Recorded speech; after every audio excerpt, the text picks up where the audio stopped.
This meeting is being recorded. Welcome everyone to tonight's meeting. This is our second time we're meeting in person, and we have several people also online, about 14 people online as well. So welcome tonight. We're going to have Don Wallar speaking, but we have a few announcements we want to make. We're meeting here at Wellspring Church, but hold on here, there's a problem with my sound here.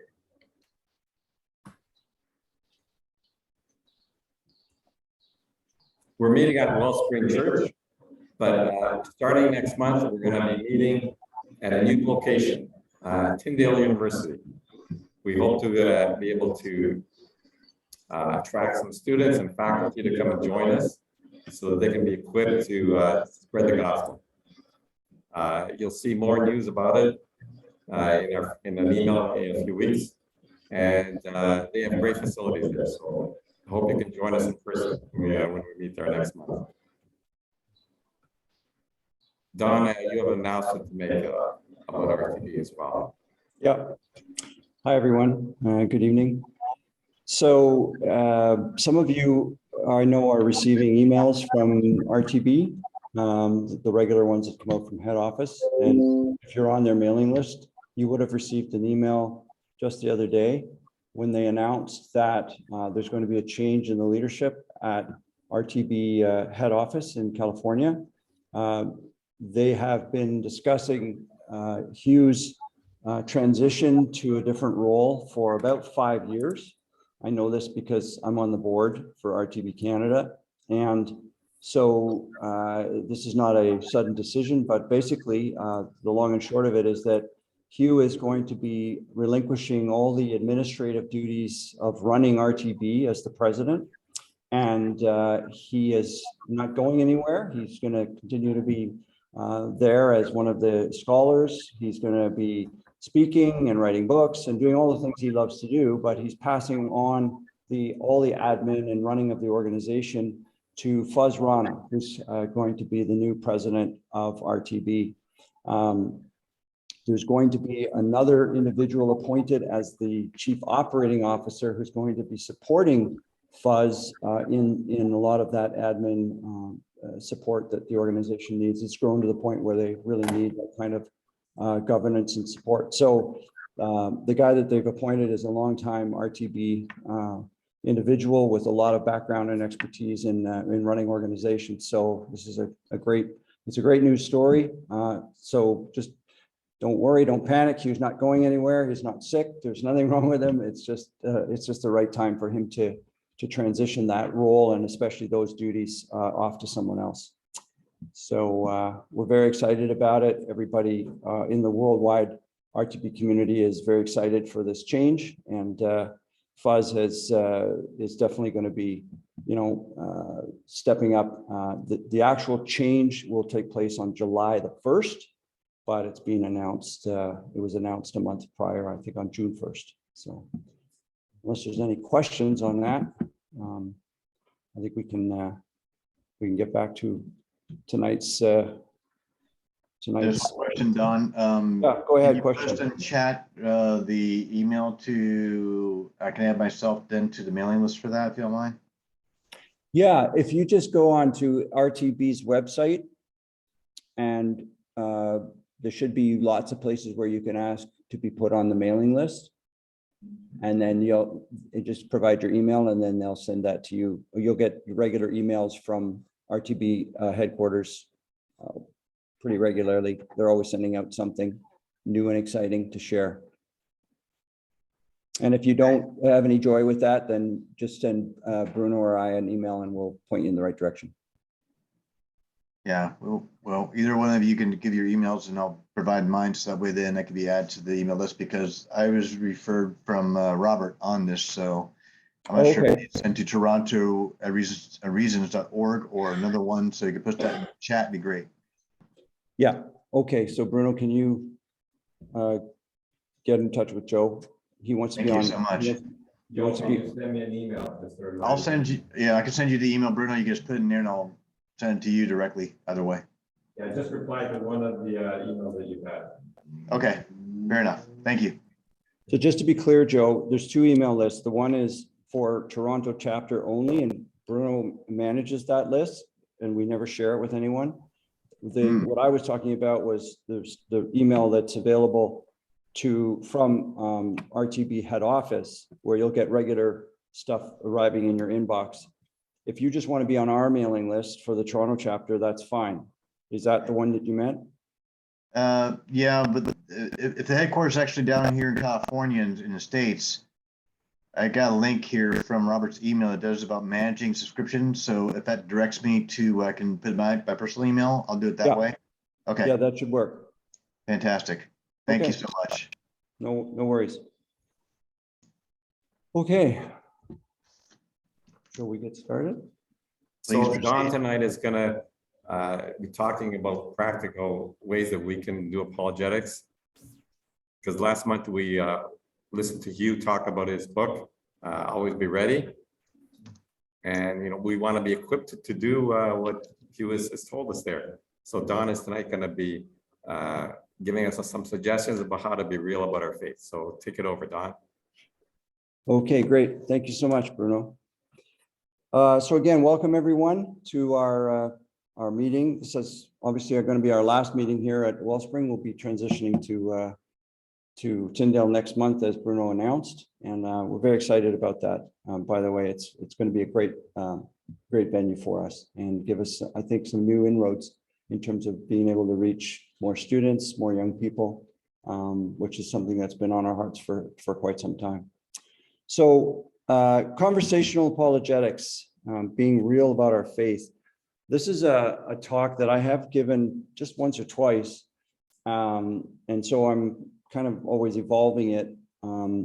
But I've tried to put together some very, very practical aspects of this broad topic called apologetics. A lot of people are very intimidated even by the word. And so I just want to talk a little bit about that before we jump in. Apologetics is basically a systematic, that's a key word. It's systematic in the sense that it's designed to introduce truth in a very logical way and reach a series of conclusions on a path that is well understood and consistent. So it's not just throwing out information. That's not apologetics. But basically, it's all about defending the Christian faith, both defending it from attacks and also putting forward arguments for the Christian faith. And it comes from the Greek word apologia, which you will all know comes from 1 Peter 3:15.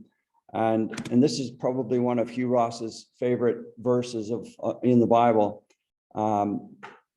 It says, always be prepared to give an answer. And that word answer in English is the Greek word apologia, to everyone who asks you to give the reason for the hope that you have.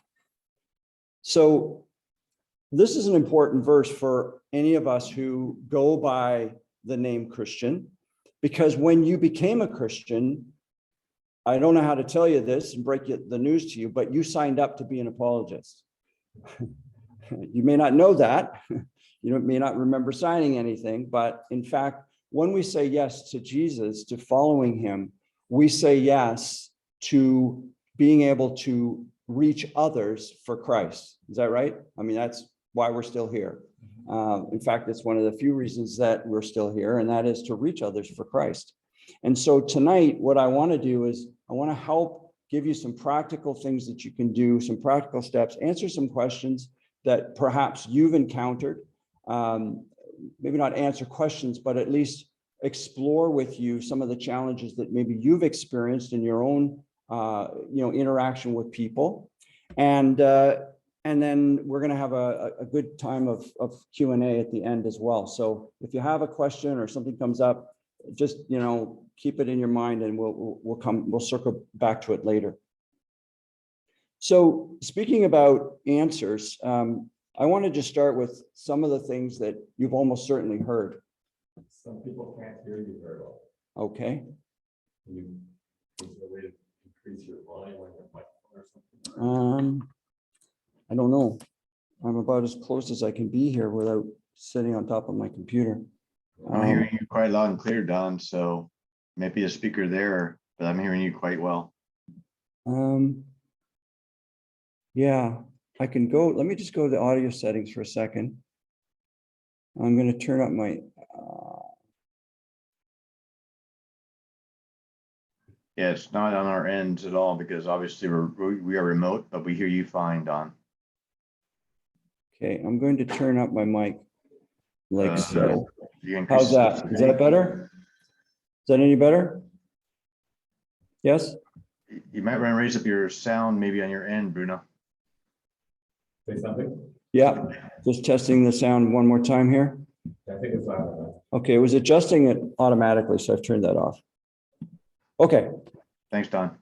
no worries. Okay, so perhaps you've encountered some of these things in your own sort of walk with people. I know I have certainly. Some of these are personal experiences. Others are things that I've read that people have experienced. So how can you believe in fables? Somebody once said that to me when I was in university, and I was, basically saying I was a Christian, and they said, well, how can you believe in fables? Science has proven that Christianity is false. This is one that we are particularly interested in and reasons to believe, because of course, this is our entire raison d'etre, is to provide scientific reasons for the faith that we have. That may be true for you, but it's not true for me. Has anybody ever heard that one? This is a favorite of, let's just say, people under the age of 40. Very common expression. Jesus was a good man, but he wasn't divine. In other words, he wasn't God. The Bible's been changed by people so much over the years that it's really just a nice collection of poetry now. Okay, so people who have opinions on the Bible. This is one of my all-time favorites. Christians are stupid. By the way, I'm going to come back to every one of these, and we're going to explore together how we might respond to these statements. Well, I believe in the flying spaghetti monster, and I've been touched by his wonderful noodle. This is a complete rip-off from Richard Dawkins, of course. There are many ways to get to God. How can you be so arrogant as to believe that Christianity is the only way to God? How can you believe in a good God when he allows all this suffering? This is a major, major stumbling block for many people. The Bible is not relevant for today. Times have changed. That's very topical, I think. Intelligent people don't need the crutch of religion. Okay, so we're going to do a little bit of theory now, but we're going to circle back to these a little later. So I want to talk about different types of apologetics, just to give you a little help here. Some people are confused about the categories of apologetics, and it's really important to know in which category are you operating, because otherwise it can bring about an amount of confusion. So the first one is what we call offensive apologetics. And this is where we provide a rational justification and present a positive case for the truth claims of Christianity. We do not mean to be offensive. That's not what we're talking about. I'm using it in the classical football analogy, right? Offense and defense, same as in, of course, in many sports. And so that's the offensive. We are taking the offensive in this area. The second one is defensive apologetics. And this is where we defend or refute the objections that come our way, right?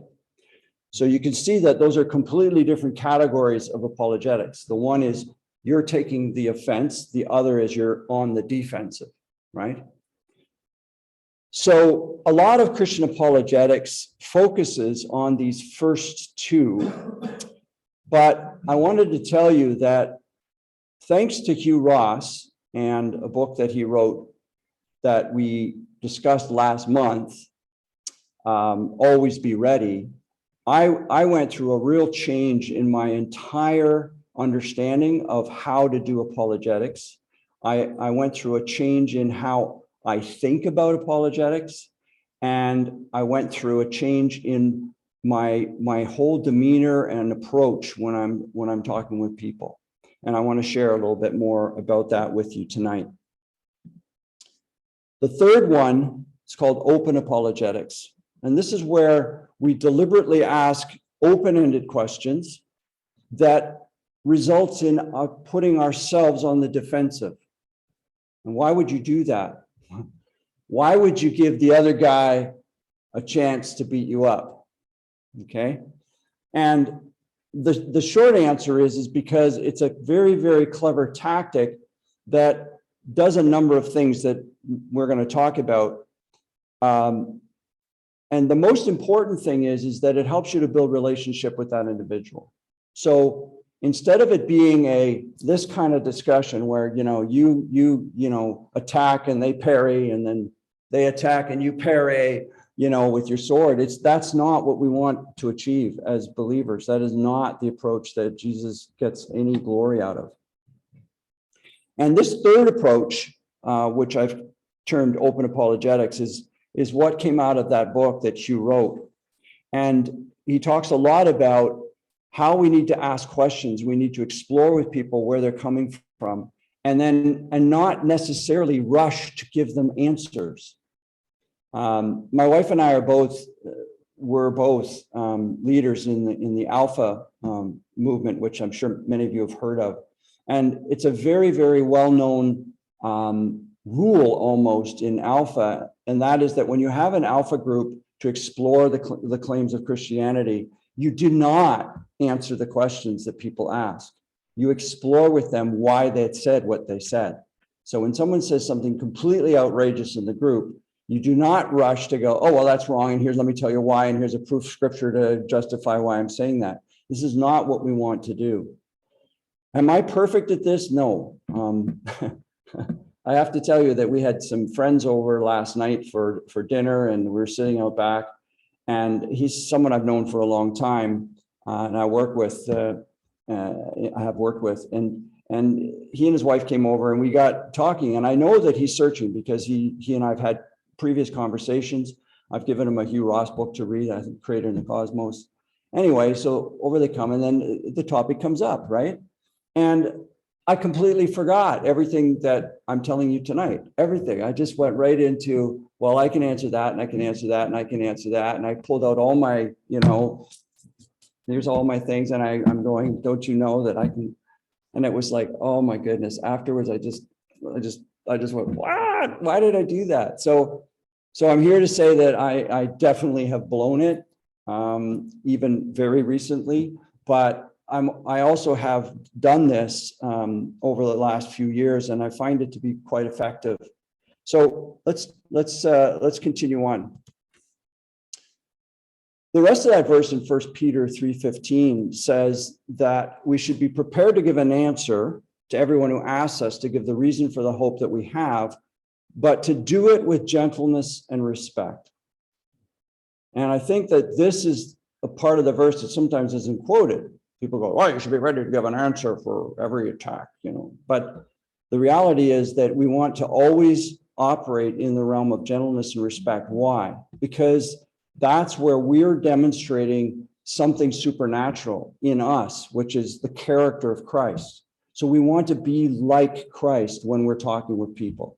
If we're not like Christ, they're not going to listen to anything you say.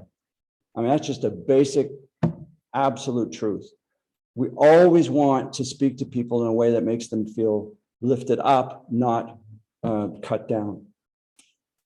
The objective is not to win an argument.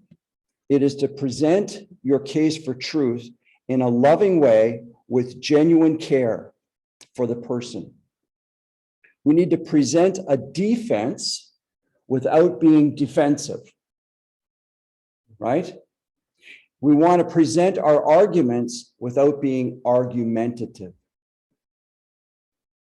And we never want to be offensive to anyone. Okay, I'm just going to move something down and out of the way here. All right.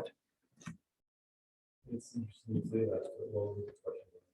There's also offensive people who, Well, that's a different kind of offense, right?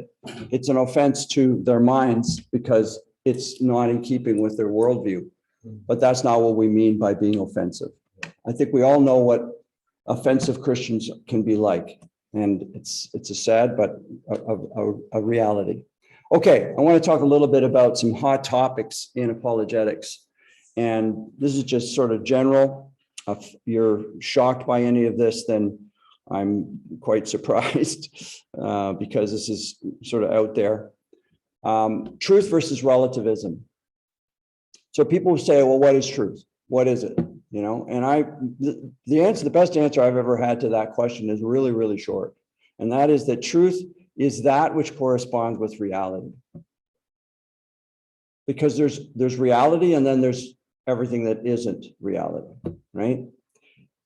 Truth is that which corresponds to reality. And that's a very important and powerful statement when it comes to what we understand about the gospel. Relativism, of course, says that there is no truth. It is all relative and it's all dependent on what you think. And relativism is endemic in our society today. One of the big questions, there's a number of them out there that speak directly to identity, which is the fourth one here on my list, that's related to relativism. And, you know, I'm not going to get into this, but just to illustrate my point with something that we're all familiar with is, you know, we talk about transgender issues, for example. If you look at the whole rise of transgenderism, it's connected to this issue of subjective versus objective, right? And the second bullet point here. So here's the question that I've explored with people, not necessarily transgender people, but people that are talking about it as if it, you know, defending it as a new thing in society and that everyone should embrace. And I said, well, wait a minute. Why do we believe that if there's a disconnect between what we see physically, in other words, an objective truth, and our minds or a person's mind, why is it that we think the mind must be correct? This has never been the case in all the history of humanity.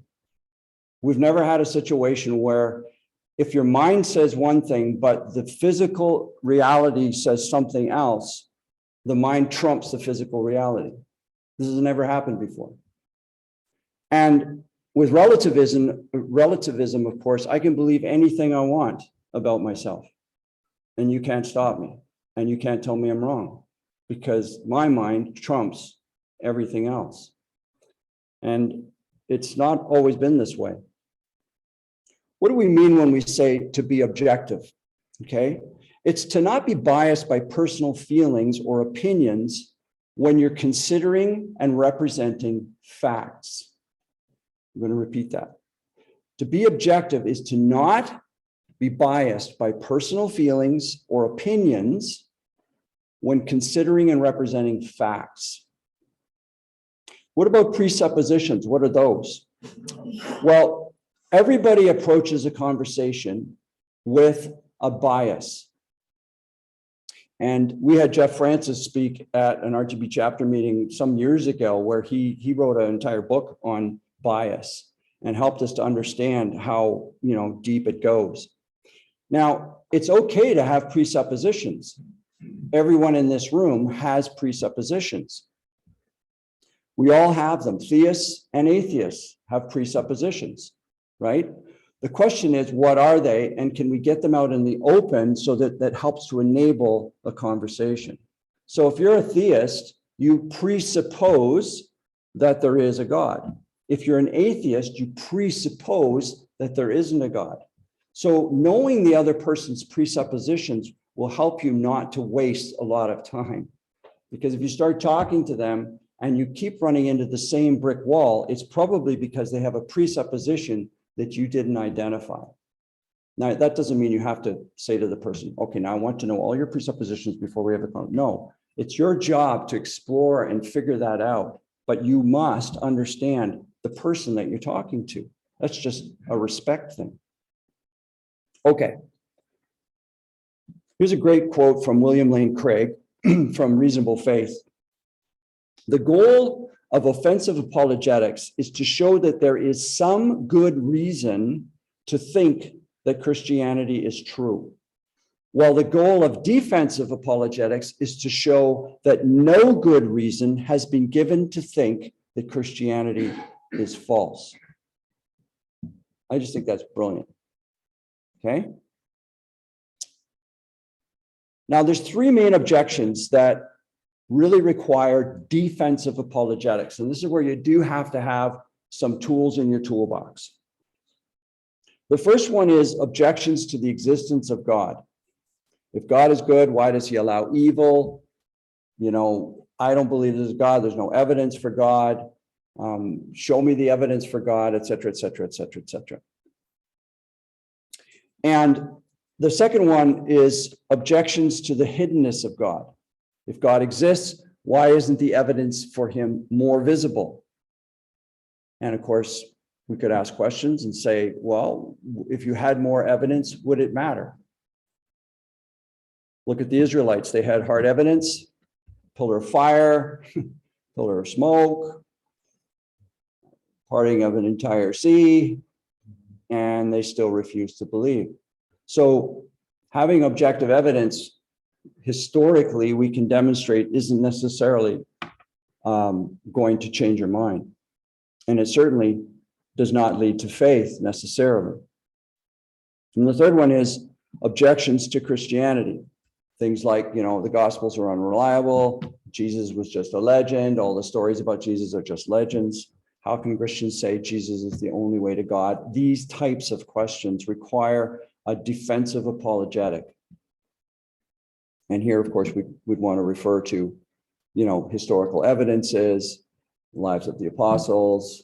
We want to have an understanding of how Scripture came together, why we trust the manuscripts that we have, et cetera, an understanding of scribal tradition for the Old Testament, maybe a little bit about the Dead Sea Scrolls. These are just basic tools that you need to have in your toolbox if you're going to defend against these particular types of attacks. Okay. One of the, just circling back to the hiddenness of God argument, one of the things that I have engaged people with is with this kind of thought process. And that is that if God was to actually show us more of himself and demonstrate his power, it would not make us love him more. It would make us fear him more. Think about that for a minute. If God showed up in all his power, our natural human response is not love, it is fear, because we fear greater power.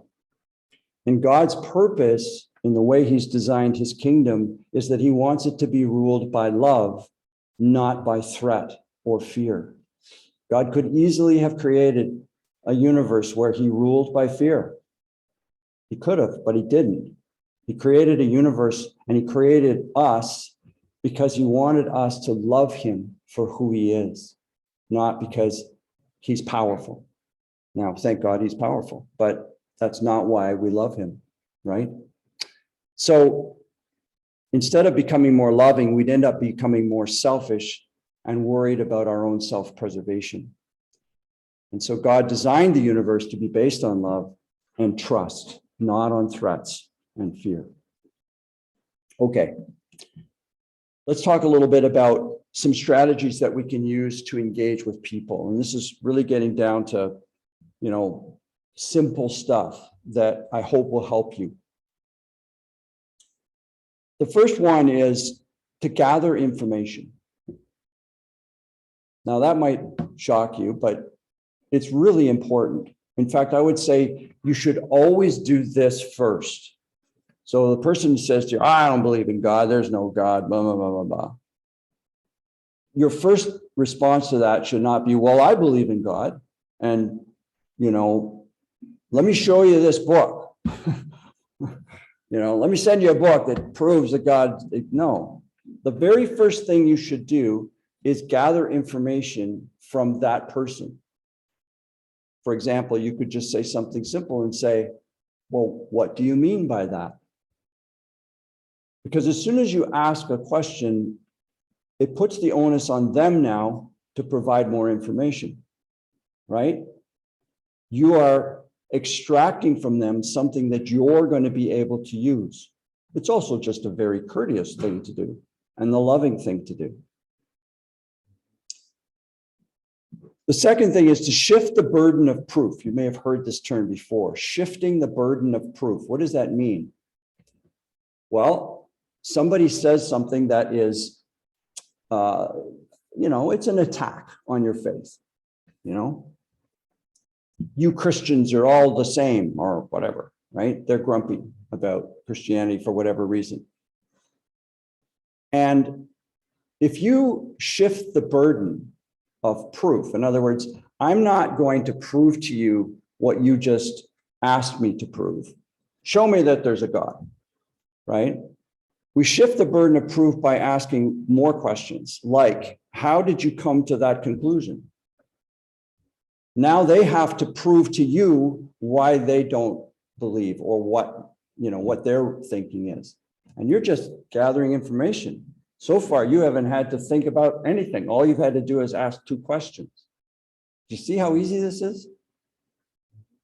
The other person's going, well, here's why I said that. And then they start rattling off all kinds of stuff. And you get more information. You find out that they had a really bad experience when they were kids growing up in church. Maybe they were abused by a priest, maybe whatever, you don't know.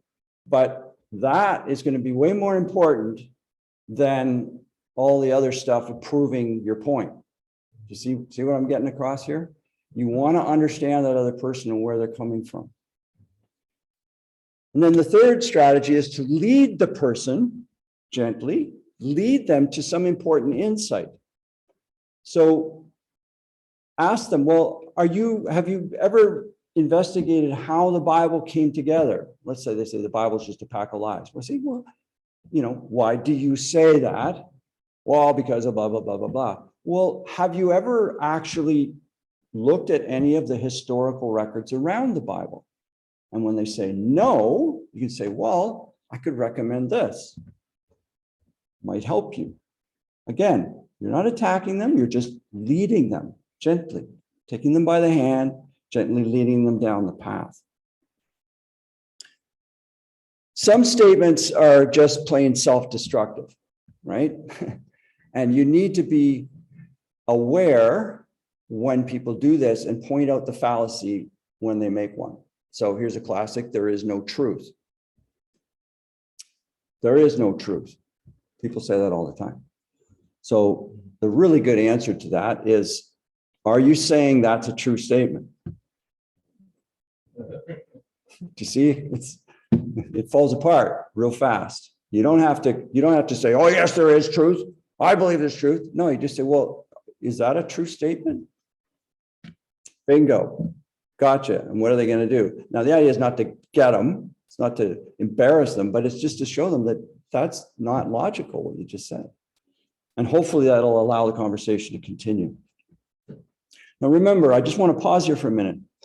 Apologetics is not about having a quick, from the hip, pull out your 6-gun and shoot the other guy. That is not what apologetics is about. It involves hard work. We have to be willing to engage our minds to understand first where the person's coming from, and then engage with them in grace and truth. Okay? So this is where I had a personal epiphany. I was trained in apologetics. I've studied apologetics for decades. I considered myself a pretty good apologist. But what the Lord showed me was that my character was way behind my head, and I needed to change my whole approach. And I'm not perfect. I don't always do it perfect, but I have learned over the years to err on the side of grace and truth and less on the side of trying to beat the other guy up or show him that he's wrong. Okay. We're going to return to this in a minute. Most people have a more serious question behind their question.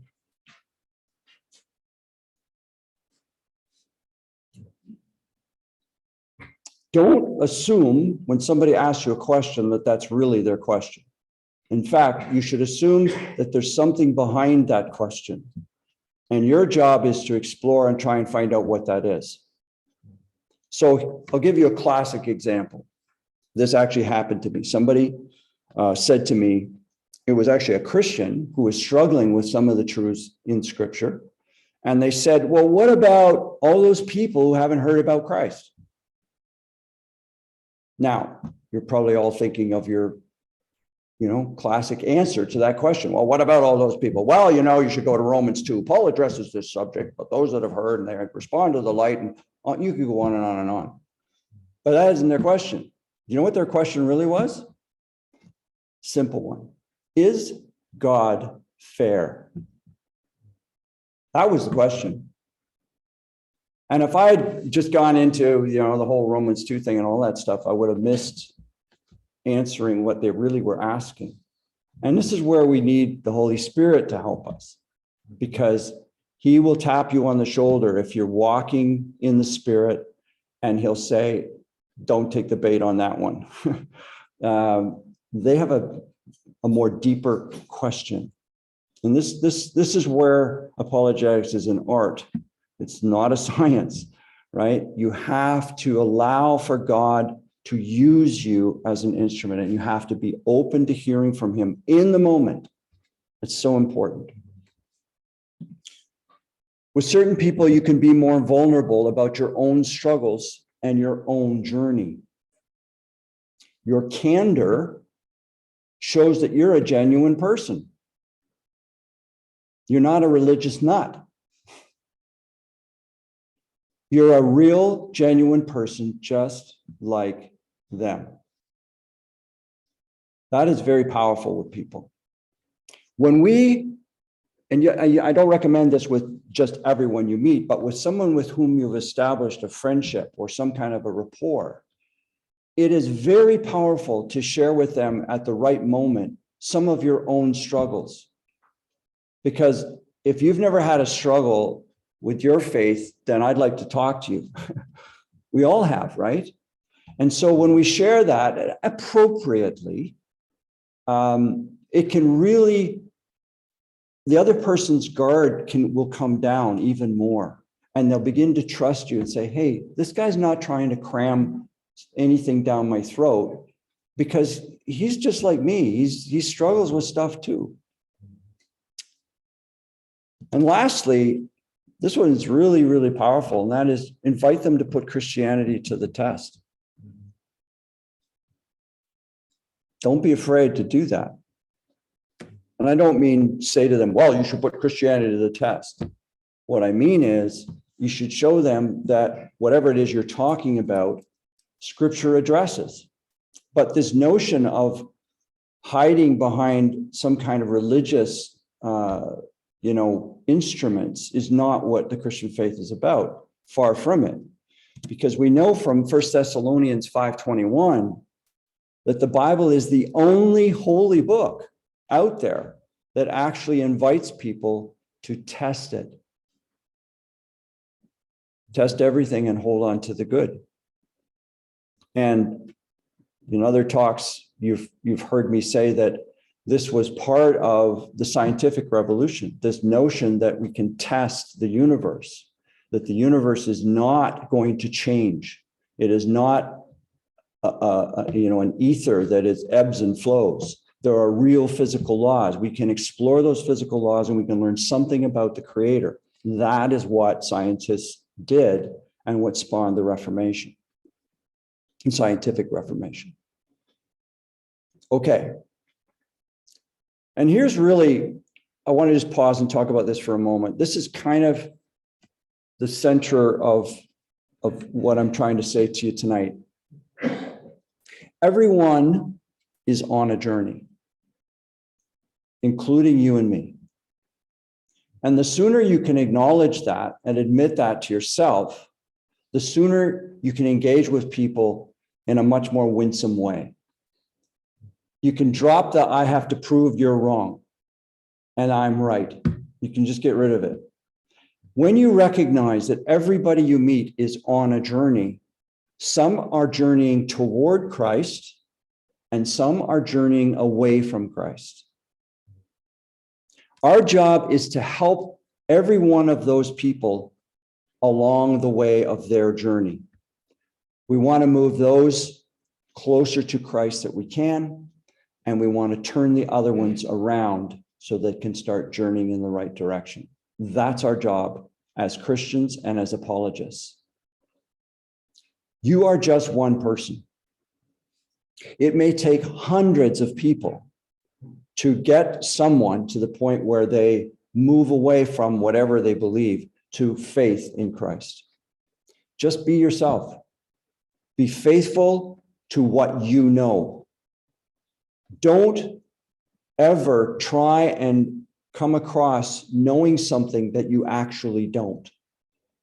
You know, I remember when I was a young Christian, I used to say, oh, I studied all the Eastern religions and they're all wrong. Christianity is the only one that's true. I didn't study them all. I knew a little bit about them. But I was trying to come across like I was this expert, right? Bad, bad, bad. Wrong, wrong, wrong. Repent, repent, repent. Don't do that. You are responsible to God to be faithful, not to be the person that carries the ball over the goal line. Just be faithful. You may only have 5 minutes with that person. You're not going to convert them in 5 minutes. And remember, your goal is not to convert them. Your goal is to love them. And part of loving them is sharing the truth of what your faith means to you. That's all you have to do. Just be who you are.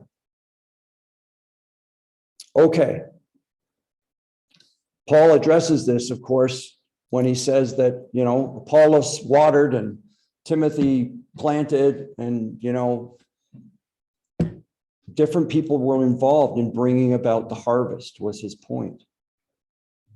You know, he didn't say it was all him. He knew that other men and other women at that time had been involved in the mission with him.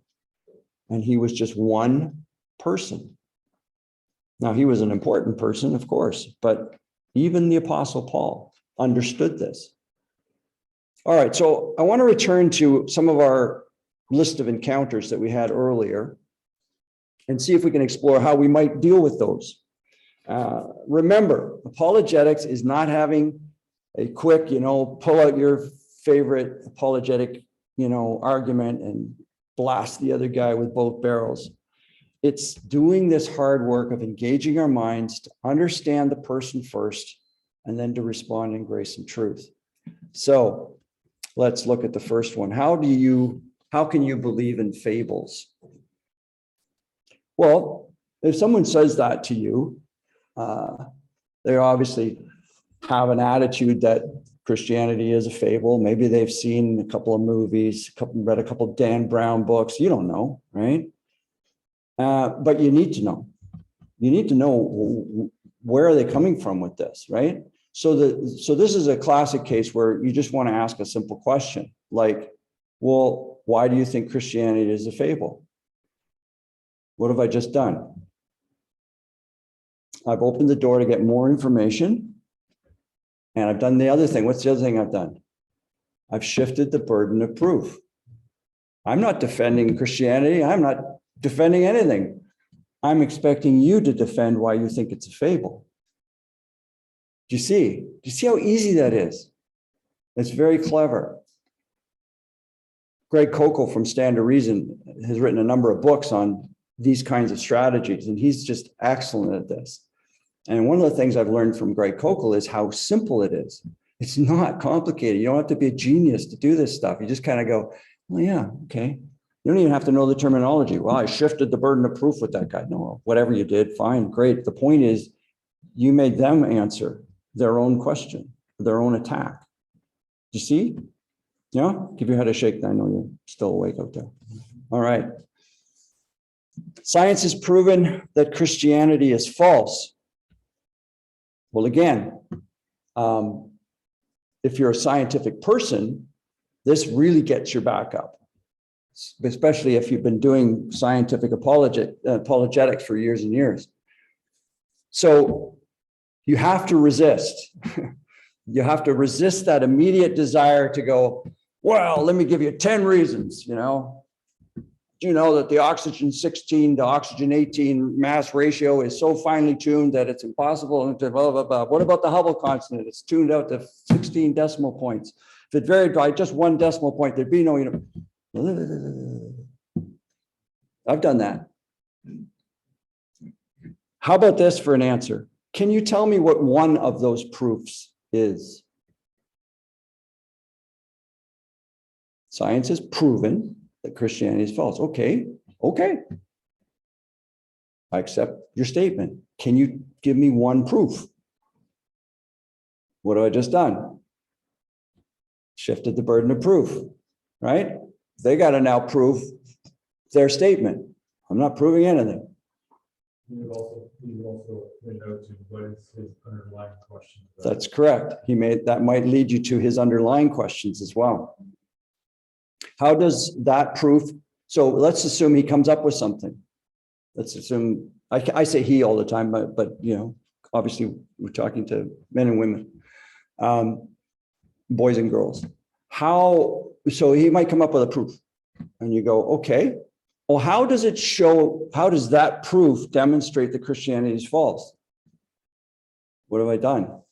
I've asked another question, a corollary question, and they're still on the defensive. Because it's easier to say, oh, well, that proves that Christianity isn't. Really? Well, how? And pretty soon you're going to sort out the men from the boys in terms of what they really understand about what they think about science and what they know about science. And this is where you have to be careful, because you do not want to be talking to a PhD in astrophysics about astrophysics unless you're a PhD in astrophysics, right? That's where you have to be careful. I'm talking about your ordinary Joe Schmo who's read a few books and thinks thinks Christianity is just a pack of lies. Okay, there's no such thing as truth. Well, we already talked about how you point out the logical fallacy of that. Excuse me, but is that a true statement? It may be true for you, but it's not true for me. This was a little different and a little more complicated. You need to find a way to explore what their concept of truth is.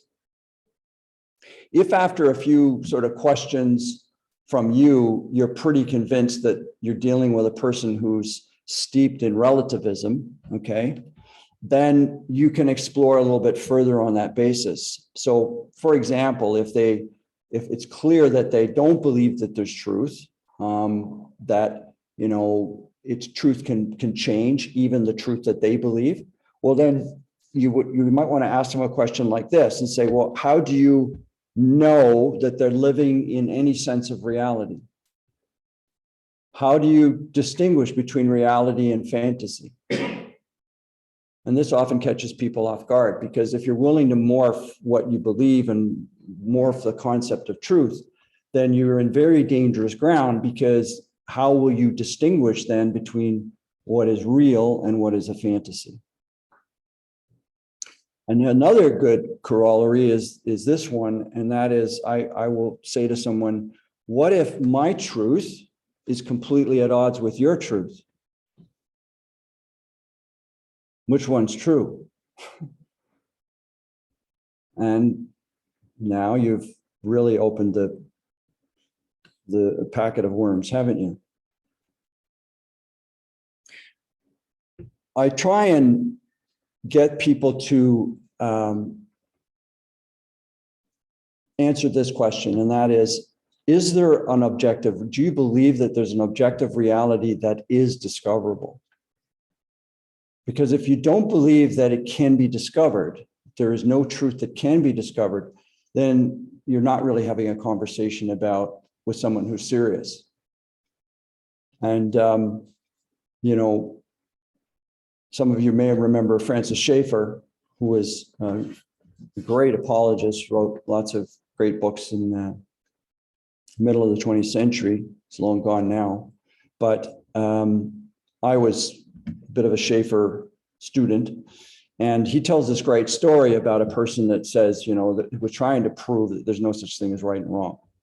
It's all just relative.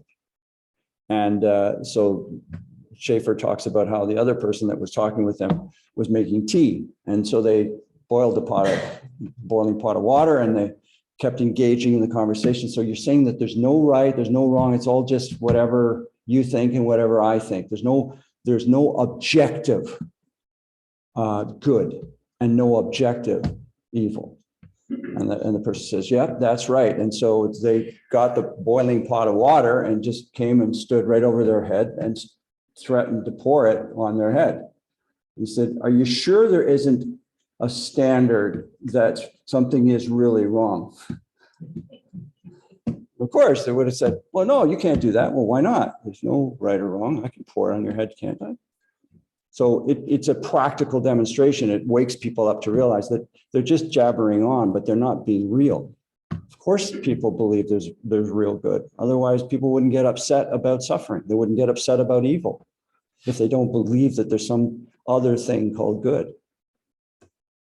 And you can point that out to them. Jesus was a good man, but he wasn't divine. Well, here again, you want to respond with some questions like, well, how did you reach that conclusion? And hopefully they'll tell you, you know, that they've studied, you know, for 15 years and they've read this, this, and this, and this, and they're not going to have a clue what they're talking about. But you can go away and do some research. But most people, it's just an opinion. They don't have any basis for it. So you need to explore what they know about Jesus. What do you know about Jesus? This is a really good question. And it's remarkable how more and more people have less and less knowledge about Jesus Christ. They just don't know anything because they didn't go to church. The family didn't go to church. They've never heard a Bible story. We as Christians, I think, make a very bad mistake when we assume people have a background that we have, because most people don't. You know, if you start jabbering on about Noah and the whale or any other Bible story, most people are going to go, huh? What are you talking about? Because they've literally never read it, never been exposed to it. They have no basis for stuff we just take for granted. So when it comes to Jesus, about all they know is they just know his name is a curse word, and that's about it. It doesn't go any further. They might say, well, he was some religious guy, but they don't know anything. So you have to explore with them and find out what they do know, and then lead them to some truth. The Bible's been changed by people so much over the years, it's really just a nice collection of poetry now. Well, again, ask them a question. Can you give me an example of where the Bible has been changed? Shift the burden of proof. Okay, can you show me? No, it's not. Okay, show me. It's, well, could you show me that? Be real, you know, be gentle. You're not trying to beat them up. You're not trying to go, aha, I see, you don't know. Maybe they have a reason, but care enough about the person to ask them a genuine question. Most people, when they say stuff like this, it's just a red herring. You know, we all know what a red herring is, right? It's designed to distract you and because they don't want to deal with it. They don't know much about the Bible at all, most people. So anybody that says to you, the Bible's been changed, this is a really good comeback line, because it really shifts the burden for them. They have to now say why they think this. And most people don't have any reason to think it. One question, has the Bible been changed at all? I know cults changed the Bible. Well, But, Catholics have told me, or Italians have told me that things have been taken out of the Bible. yeah, But I've told them Catholics have added on to it. yeah. The Bible has not been changed in the sense that you're describing. The way it's being used and the willingness of some sects and cults, as you pointed out, to just selectively use parts of the Bible. That's for sure that's a more modern thing that's happened. But the scriptures, there's a much longer answer to your question, but the short answer is no. Once the scriptures were locked down at the Council of Nicaea in 325, that's it. There's been no other changes. Yes, the Catholic Church does have a different opinion when it comes to what we call the apocryphal books, but that's a separate question. When people say things like this, what they really mean is the whole fundamental Bible has been changed. The message of the Bible, it's all just, I do a talk on the scriptures, and one of the things I open with is a slide that says, the Bible was written by a guy who freaked out on too much dope. Don Wallar, circa 1973. That's what I believed, right? Okay, here's my favorite. Christians are stupid. How do you respond to that? I've got a real good response for you. So, Everybody's stupid. We're all equal. what's your point? Okay, you're not saying anything. You're just saying Christians are stupid. All right. I know some stupid atheists. What's your point? Okay. Like you say, there's lots of stupid people. What is your argument is what you want to get to. What is it that you're trying to say to me? And you have to get to that. This is just a throwaway line. Now, we do need to be careful here because some Christians are misinformed, or they just make knee-jerk reactions to comments by non-Christians. For example, they hear an evolutionary biologist talk about his or her research, and the well-meaning Christian says, oh, evolution is just a theory. Will that comment build a bridge between the Christian and the biologist? Let me paint that picture for you again. You have an evolutionary biologist with a PhD in evolutionary biology. You don't know anything about evolution, really. You just read a few books. And you say to this person, evolution is just a theory. You've just called into question, A, his career, B, his 8 years of study. Everything that he basically lives for, you've just said is a bunch of garbage. Okay? So we have to be really careful here. Evolution, by the way, is not a theory. It just means change over time. And the important thing we need to do when we're talking about that particular topic is to define what we mean by our terms. We can prove evolution in the lab with microbes and all kinds of organisms. I can show any Christian, if they want to see it, that, yeah, evolution it happens. But what most people mean by that is they're talking about the origin of humanity. And that's a different question, okay? So we have to really be careful that we don't insult the other person's intelligence with our throwaway lines. So, flying spaghetti monster. If somebody actually legitimately said this, you really do have to say, well, can you tell me more about how he or it changed your life?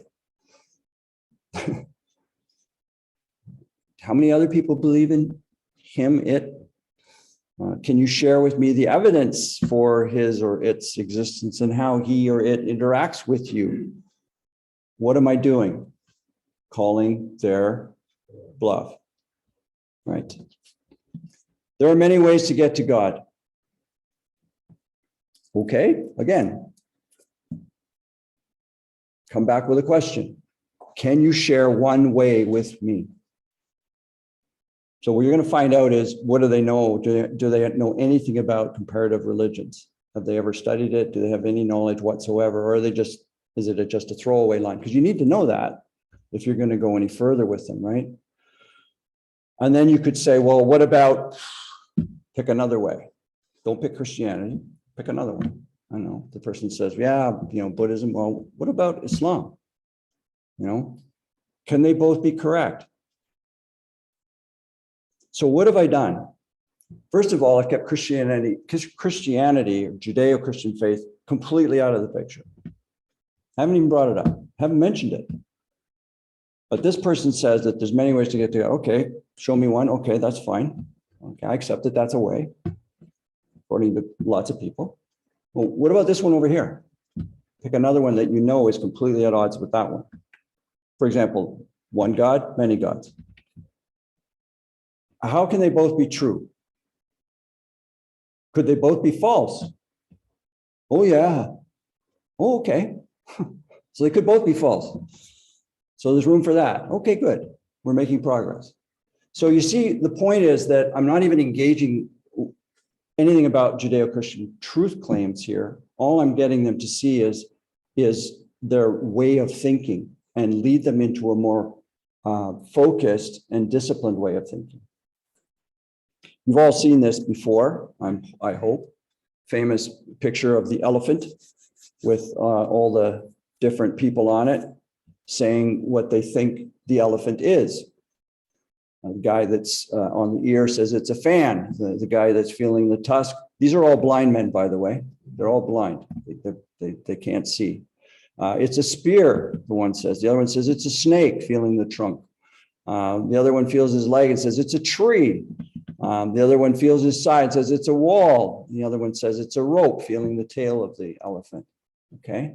This analogy or this image is used to prove that we can't know how to get to God and that we all have just a little bit of a glimmer of who God is. Right? What's wrong with that? What's the fallacy of that argument?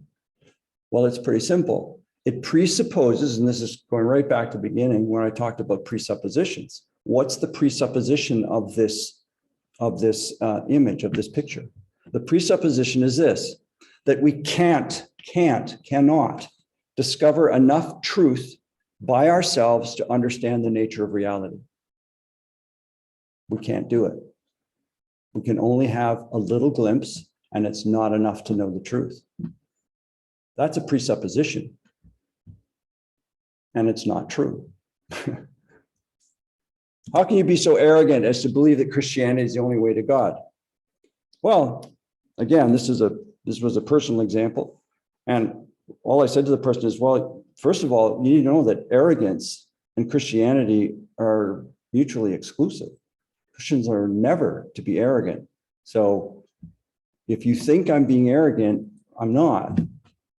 What they really mean is, who are you to say blah, blah, blah, right? Is it arrogant to believe in gravity? Well, maybe not. Can you see gravity? Can you test gravity? Well, guess what? You can test Christian beliefs.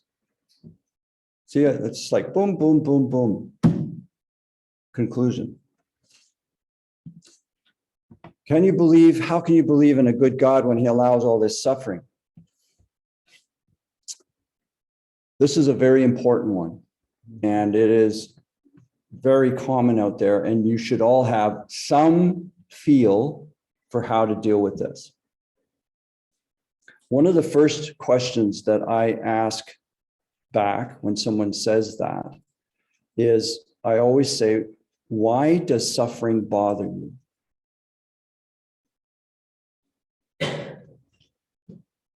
And it makes most people pause, and they have to think for a moment about why it bothers them. And it immediately raises an emotional response, typically. And so you want to follow it with a second question pretty quickly, and that is, does suffering make you think that something is wrong? Yes. Would you like to make that wrong right if you could? Yes. What's the problem? The human heart. It's the human heart.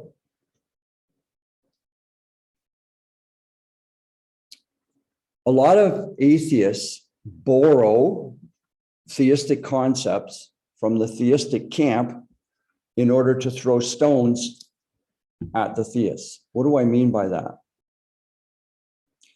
Atheists will use this argument to say that there's no God, because how could a good God cause all this suffering, right? What they've just done is they've stolen a concept that they have no right to use. Why do I say that? Because in atheism, there's no right and wrong. So you cannot use a right-wrong argument to prove there's no God when it comes to suffering, because you're making a right-wrong argument. You're saying there's something right, you're saying there's something wrong. Well, guess what? That's a theistic concept. It is not an atheistic concept. And you can't steal our concepts to use them against us. That's basically what you're saying. Everybody follow that? Right? You got to be on your guard for that, because they'll do it. They'll steal what doesn't belong to them. And you just need to point that out. Okay, I just want to work through these quickly. The Bible's not relevant for today. Times have changed. But, do you mind just going back to that last question? Sure. Just go over your 2 points again. That one, very important is this argument. Yeah. Sure. It's not written on this slide, so. Okay, so the first question is, why does suffering bother you? So this opens the door to them talking about right and wrong. Most people say, because it's wrong. You know, it's an emotional, it's wrong. Okay, good. We're making progress. You think there's right and wrong. That's good to know. Does suffering make you think that something is wrong? And they'll often say, yeah, yes, I think there are lots of things that are wrong. Would you like to make that wrong right if you could? And then you drop the clangor. The clangor is, the problem is the human heart. And Christianity has an answer for that. And you can lead them to some truth about Christianity, that it's the transformation of the human heart that God is after. And that leads to more righteousness, which leads to less suffering. But I was wanting you to see that if the person is a full-on atheist that's using this argument, they really can't, or they shouldn't. Okay. I'm just going to quickly go to kind of bring this to a close. But I need to plug in some power. Bruno, can I do that?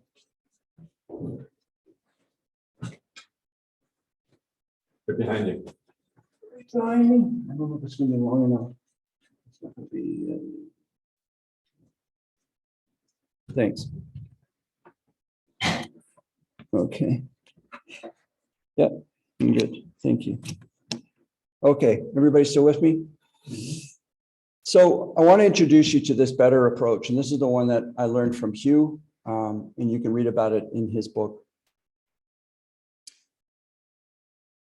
The better approach, I think, is to ask people questions that you need to have some offensive apologetics in your back pocket, and you need to have some defensive arguments in your back pocket. You have to have just a basic toolkit, and I think we've covered enough of that tonight. But what I want to introduce you to is this so-called open apologetics, which I think is a very powerful approach.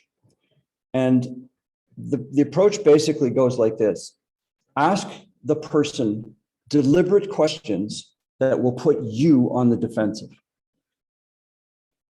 I'm going to repeat that. Ask the person deliberate questions that will put you on the defensive. I'm going to give you some examples. First one's up there. Do you have any faith questions you've never received good answers to? This is not what you do if you're a beginner apologist. You would never ask someone a question like that. What, are you crazy? They might say yes and give me a whole list of things and I wouldn't know what to do with them. Yep, that's exactly what they're going to do.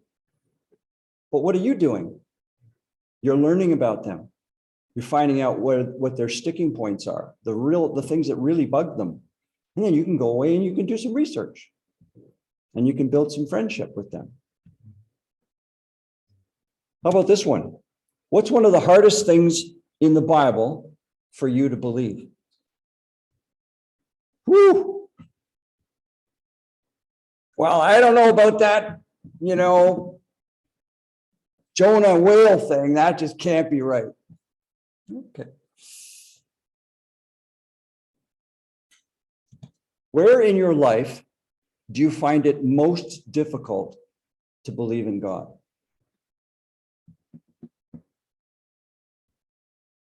That's a really probing question. You'll notice with these questions that they all have one thing in common, and that is that they're open-ended questions. You understand what I mean about open-ended questions? I have 4 grandchildren, so I'm learning to not ask them binary questions. Did you have a good time at school today, honey? Yes. It's a closed-ended question, right? They can answer with a binary yes or no. Do you like your new shoes? No. Do you see, so if you want to engage with your grandkids, I'm learning, is you have to ask them open-ended questions. Tell me how your day was at school today, honey. Well, blah, blah, blah, blah, blah, blah, and off they go, right? Open-ended question. It's very important that we use open-ended questions, not binary questions, because people will just default to that. And we don't want that to happen, right? We want to keep the conversation going. So open-ended questions give us the opportunity to learn more about a person and to make them feel more at ease with us. And they trust us to be gracious. We have to be ready to perhaps not have an adequate answer in the moment, but to go away and do some hard work and some study. That's okay. Here's another one. What do you think the world would be like if more people were Christians? That's a doozy. Some people are going to tell you what you don't want to hear. It'll be a lot worse place. We had all those Christians running around. Okay. What do you find most annoying about Christians you have met? I love that one. Talk about opening yourself up for an attack. Well, there was this one guy and he blah, blah, blah, And then we had this lady who lived next door and she was a Bible thumping maniac. And, you're going to hear about it. You're going to hear it if you ask this question. What do you plan to get? Experience. You want to know their experience. Many people have had bad experiences with Christians. And you can jabber on and have the best apologetic answer in all the universe. And it's going in one ear, right out the other, because they have to deal with that issue. That's why. They're wounded. Exactly. What do you find most admirable about Christians you have met? Corollary question. Where are you going with that one? Same. It's exactly the same thing. What's your experience of Christians? I'm probing what your experience of Christians is. And if they can't think of one admirable thing, that tells me a lot. Or they might say, you know what, there was this one guy or this one gal, and she was, really loving in the following way. And you might say, oh, well, how did you feel about that? Did you develop a friendship with that? Oh, yes, that person was very nice. So you've learned something, right? Here's the last one. Assuming God does exist, what are 2 questions you'd like to ask him? And this really opens the door to finding out where people are really at. Now, I don't take any claim for any of those questions. All those questions are on page 174 of Hugh's book. These are his questions, but I just love them. Okay, I think that I'm going to just go quickly through here and bring this to a close with this scripture again. Always be prepared to give an answer to everyone who asks you to give the reason for the hope that you have, but do this with gentleness and respect. The objective is not to win an argument. It is to present your case for truth in a loving way with genuine care for the other person. Present a defense without being defensive. Present your arguments without being argumentative. Be willing to let people respond to questions you may not have the answers to in order to deliberately open up a conversation.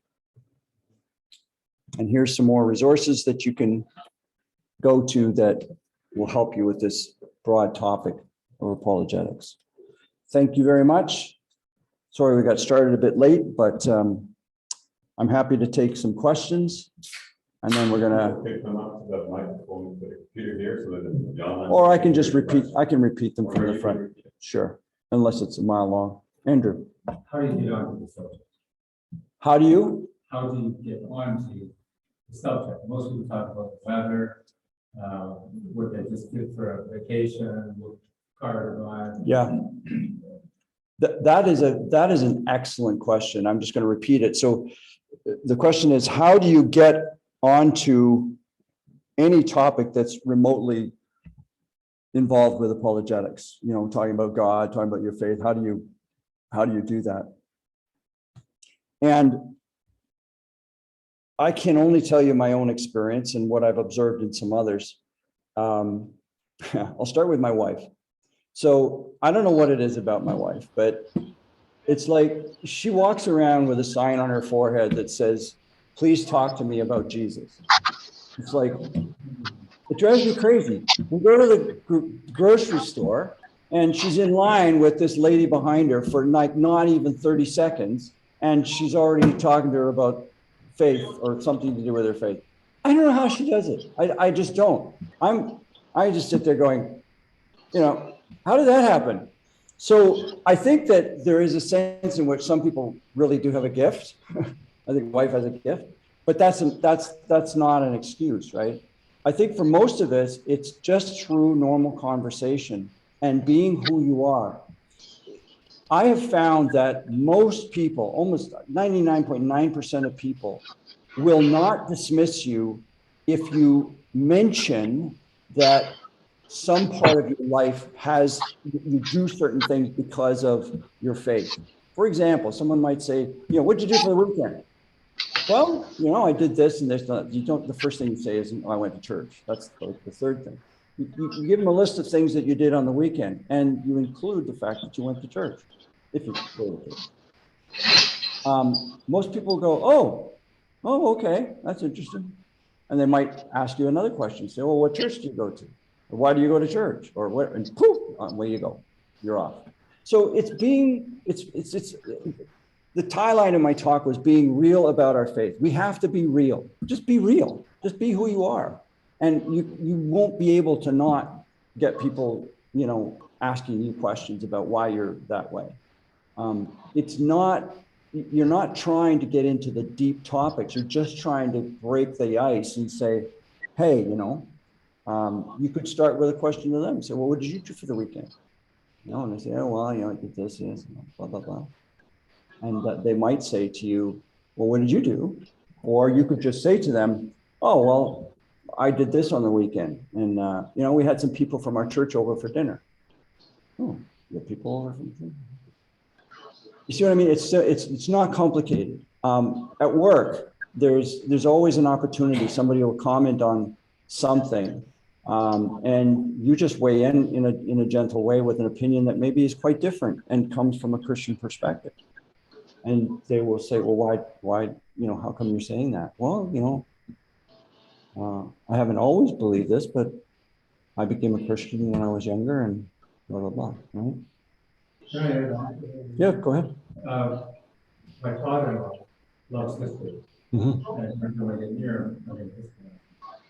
And it was here, you know, appreciate it. Christian, okay. And his son was very much into politics. Politics. Right. And I don't want to be known as the science fiction guy. Right. Because I have years with people, I'm sure. Yes. So I'm very conscious of that. And that's why I say, you know, like, daughter be some door or so. That's right. So, what I was going to say is, you mentioned your father-in-law and his son and how they get on a topic and you can't get them off. No. But don't be that guy, right? Be the guy that just drops a little kernel and moves on. But people are afraid when I've said that. I've said, well, I'm on a parking from church. And maybe I already recognized this. I don't know. Yeah. Should I approach the mic? Is it a long question? Otherwise, I can repeat it. It's a little bit lengthy. But Okay, go ahead. Come on up. I wanted to touch on a couple of your points today. The one about Jesus was a good man, but was not divine. The Dalai Lama was interviewed one time, and the interviewer got him to agree that Jesus was a very enlightened, spiritually pure, truthful person. Mm-hmm. The pinnacle of enlightenment. So then but he was not divine. So then the interviewer asked him, well, why did Jesus say he was divine? The Dalai Lama had no answer to that question. Mm. So that was an interesting one. The other one is about subjective versus objective. I recall from second year psychology the story about two men who were driving down a dark highway in Arizona or Texas. One of them was a local and one was a visitor. And the visitor saw this boulder roll across in front of the vehicle. And he was alarmed because the driver was not turning to avoid it. He grabbed the steering wheel and tried to steer the car out of the way. The driver who lived there held steady. The driver knew that this was a tumbleweed that had rolled across the in front of the car and not a boulder. Right. So this is how your mind can affect what you think is reality. Yeah. Yeah, that was great. That's very good, Greg. I like what you said about knowing what they're saying. I think we can simplify that in a way of knowing what they're saying. So we have to understand why they're saying it. And in the understanding part, you're asking the questions. And the question that you ask will lead them to a response, which will lead to the next response. Mm-hmm. So that conversation done in a loving, caring, kind way is automatically going to show in your attitude and the way you're just, nurturing with the questions you're asking. So it's really more simplistic than trying to look at it from an academic perspective of saying this or doing that, or you know what I'm saying? Because the questions, I know for myself, I've talked to scholars who were way over my head in the subject, and I just asked questions until I got to a place where I knew I knew something. You know what I mean? You're always going to come to that place if you give it time. Where mistakes I made, where I talked to somebody with a PhD in a subject that I knew maybe 2 cents of something about, I tried to go head on with them, and I was destroyed within like a couple, within 30 seconds. Yeah. So yeah, no, I think you're right.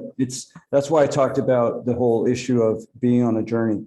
If we're prepared to be humble enough to admit that we're all on a journey, then I think that's very helpful when we interact with people, because we're just journeying with another human being, right?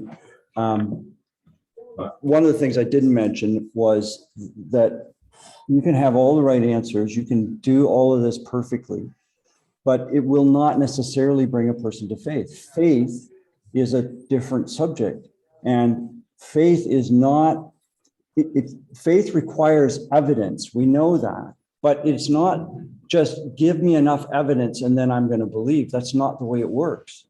The faith that we need to have to come into a relationship with Christ is based on a whole bunch of factors, not just being convinced about, a whole lot of truth claims. So apologetics, if I want to really underline this point, it is a tool.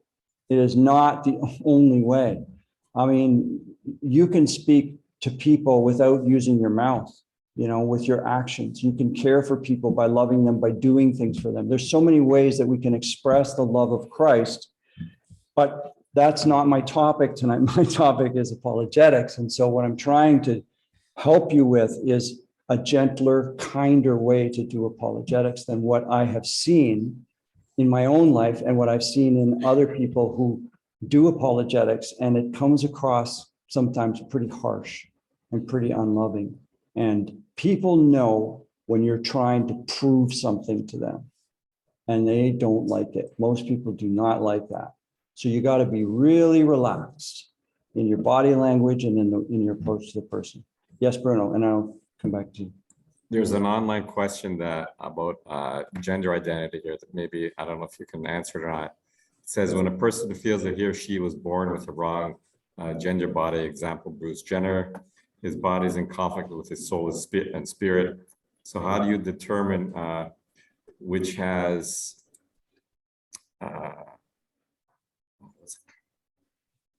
what did it say here? How do you determine which has the final say about the person's gender, body, or soul or spirit? Sure. I don't want to talk about transgenderism. I was just using it as an example of objective and subjective. Okay. That's all I was doing. So I could have chosen, there are people out there who think they're dogs, for example. They do. They believe with all their heart that they're actually a dog. They're not a human. Well, okay. The question that I'm asking is, in all of human history, it has never been the case that the objective reality, which everyone can see, including them, takes a second place, and what they think takes first place. That's all I'm saying. And I think that this is where we need to, speak with people when they get into relativism and objective and subjective arguments. We have to be able to identify the difference between an objective argument and a subjective argument. A subjective argument is typically just opinion. It's what they think, but that doesn't make it true. We have to have objective reality, and we have to get to that if we're going to have a real conversation about what's true. And so in all these areas where people think stuff, and because they think it becomes the truth, is just a complete violation of everything we've known as human beings. And it's a very new phenomenon. I would very much like to do a talk on this because there was a great book written by a guy called Carl Trueman, and he wrote a book called The Rise and Triumph of the Modern Self. And it's that elevation of this notion of the self and what the self is that has spawned a lot of the things that we're dealing with in our society today. And it's all based on a subjective, relativistic understanding of truth. Well, in the past, if somebody believed something that was contrary to reality, he was called insane. Well, to one degree or another, yes. Sorry, there's a question over here. Yeah, I just wondered if you could comment on it. We think of the truth as like a set of rules or something, but Jesus said he is the truth, which means it's like more pervasive. It's like, what he is the truth. How would you answer that? What do you think? Well, I think that when Jesus said that he was the truth, he was making not really a scientific statement so much as a profound universal truth statement. Because he's the creator and because he's perfect, Jesus making that claim is basically saying, if you have questions about what is true in terms of morals, in terms of, what you observe, et cetera, et cetera, et cetera, you need to understand that I am ultimately the truth. It ends with me. It was a profound statement. And of course, he coupled it with, way and life. And those three things together really are one of the most profound things that Jesus said. And sets him apart from any guru or enlightened teacher that we heard about earlier from Greg. Adding to what you said there, truth is all that is universally true. And Jesus as the truth is our way to the truth through that specific of him being the truth. Yep, that's right. Is it not? Yeah, he's the doorway. Sir, Robert. One thing about it reminds me about Christians is playing lotteries. Like I don't play lotteries. I won it's 50-50 at a hockey game. And the reason why I played was because I owned on my new car and I paid off my car. Mhm. Except for a couple of Christian women actually from Peoples. I have bad women from Peoples actually. And the thing is just that, when you get a present of a lottery ticket, or it happened to me in '89 and 1990, a year and a half apart actually. I don't know what you want, but I accepted it. Then one of them says, well, you're participating. So you gotta ease up a bit. They gotta lighten up a bit. So it sounds like what you're saying is that you've encountered a fair bit of judgmentalism amongst some. Is that what you're saying? Yeah, for sure. I think that that it's true. It's a sad reality that Christians can be very judgmental. I'm one of them, and trying not to be. More and more. It's a very freeing thing when you stop believing that you have to pronounce judgment on every single situation you encounter. Some things you can just let go and leave it to God, Can I ask a question, Don, before the time is away? Sure. I was downtown at a church and I met one of the youth pastors. I was talking to him about how to reach the young generation, right? Mhm. He told me, I asked him, what are some of the questions and issues they're dealing with? He said, one of them, is God good? Secondly, is God fair? And I know that your son's involved with working churches, with a lot of the younger generation. They've seen 9/11, they're fully digital. What's some of the ways that we can really help the youth, that kind of reach the youth? What type of they're grappling with, and their approach to them that you find through talking with your son and so on? Yeah, that's a really good question that would require a lot more time than I think we have to cover tonight, but we could maybe look at doing that. I think the first thing I would admit to you is that I do not consider myself an expert on what's going on in the minds of under 20s.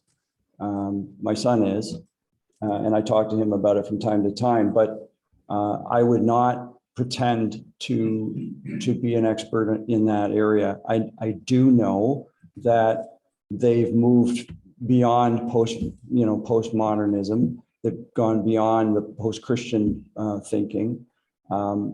A lot of what we covered tonight, which has been around for quite some time, relativism and all that, has run its course, and the fruit of that is now in the youngest generations. So there's a lot of things that are not new under the sun, but there are some specifics and some nuance to it that I think you need to talk to someone who really is an expert. Can I ask you, you talk to your on the board of directors and you move with the higher rankings of the brass of the I'm just on the Canadian board. Right, fair enough. But is there some way of expanding the reach to that, like alpha and beta generation, that right to the grassroots, what they're dealing with? Because I find that by the time we get, we're thinking about building a church and helping people with millennial generation, that ship is still a long time ago. Yeah. Right? So I'm saying we need really forefront of thinking. I'm wondering if you were. Well, I think it's great. We think for this together, how to reach my nephew, how to reach my niece or grandchildren. Yeah. That are just coming up. I think that RTB is working on a lot more resources in that area. They're certainly familiar with it, and they've got a lot of people on staff who are familiar with what's important and what they need to do. But keep in mind that RTB is a science organization, committed to evangelism. And so I said that wrong. They're committed to evangelism, but they use the tools of science to try and engage people's minds. And so most young people, and this is something that I think is true, most young people are interested in science. That's not gone. And so it is an open door with younger people if we talk about science. So anyway, I want to bring us to a close, and we can mill about, and those of us that are here in person, and those of you that are still online, you can, I don't know, mill about with someone there who's with you, if there's someone with you. So we're all going to be milling about here, looking through books, and if you have questions, please email them to Bruno, and we'll deal with them as best we can. Any closing remarks you want to make, Bruno? No, I just hope you can join us next month when we meet at Tyndale. Online is good, but I know some of you live far away and you can't make it, but I hope you can make an extra effort to come out and see the great location that we're going to be in. Yeah. So I'm going to say goodbye to everyone, and we'll see you next month, either in person or online. You'll send a link though, right, Bruno? Yeah. With a map, and you'll know exactly where the thing is. So Yeah. it would really be great. I just want to underline what Bruno just said. It would be great to see as many people as possible at our inaugural meeting at Tyndale, because I'm very, very excited about this location. I think it's going to be very great, really great. So blessings on you all, and we'll see you next month. Bye for now. And Bruno, I did send out you an email